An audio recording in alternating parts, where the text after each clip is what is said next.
Hello, everyone. Welcome to the News Browse News broadcast.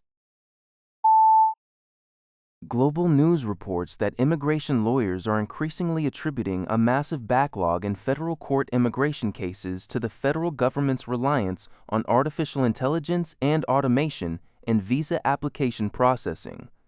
Since 2020, immigration cases brought to federal court have quadrupled, from approximately 6,400 to over 28,000 last year. Lawyers argue that reduced human oversight due to automation leads to lower quality decisions, characterized by generic refusal explanations that show no real engagement with evidence, forcing more applicants to seek judicial review. This effectively shifts IRCC's processing backlog to the already strained federal court, which currently has only 44 judges. IRCC, however, maintains that its AI and advanced analytics tools only assist with tasks like triaging and summarizing, and that all refusal decisions are made by trained human officers. The department attributes the surge in litigation to higher overall application volumes and increased numbers of decisions rendered. Additionally, a new law requiring refugee claims within a year of arrival is anticipated to further exacerbate the federal court's caseload. Global news reports that the British Columbia Conservative Party is set to announce its new leader on Saturday, marking a pivotal moment for the provincial opposition. This leadership change follows the ouster of John Rustad, whose tenure saw the party emerge from obscurity, nearly winning the 2024 provincial election by coming within 30,000 votes. However, infighting led to a reduction of 5 caucus members and Rustad's eventual expulsion in December. 5 candidates, former MLA Ian Black, commentator Caroline Elliott, former MP Carrie Lynn Findlay, current MLA Peter Milobar, and entrepreneur Yuri Fulmer, are in the running. Approximately 26,000 verified members participated in the preferred vote, with 95% casting their ballots by Friday. The new leader will be unveiled at the party's leadership convention in Vancouver. Global news reports that the federal government in Ottawa is under increasing pressure to demonstrate how its recent climate policy changes are affecting Canada's greenhouse gas emissions.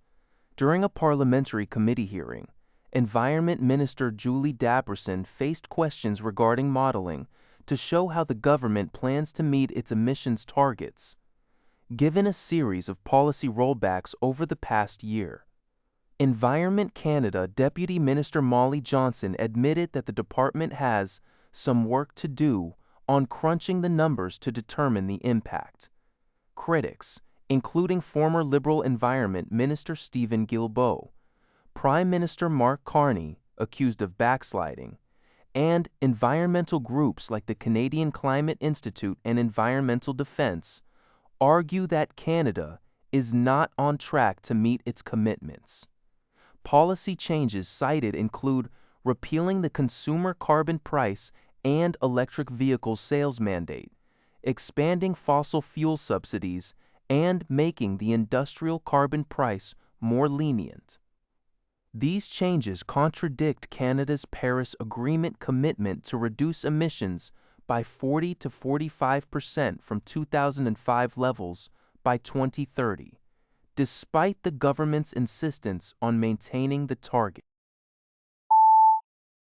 Global news reports that Canada Post workers are concluding their voting today on a new tentative 5-year collective agreement, with results anticipated on Monday. This crucial vote follows over 2 years of ongoing labor disputes. The proposed deal includes significant wage increases, with a 6.5% hike in the first year and a 3% increase in the second. However, union leadership remains divided on its terms.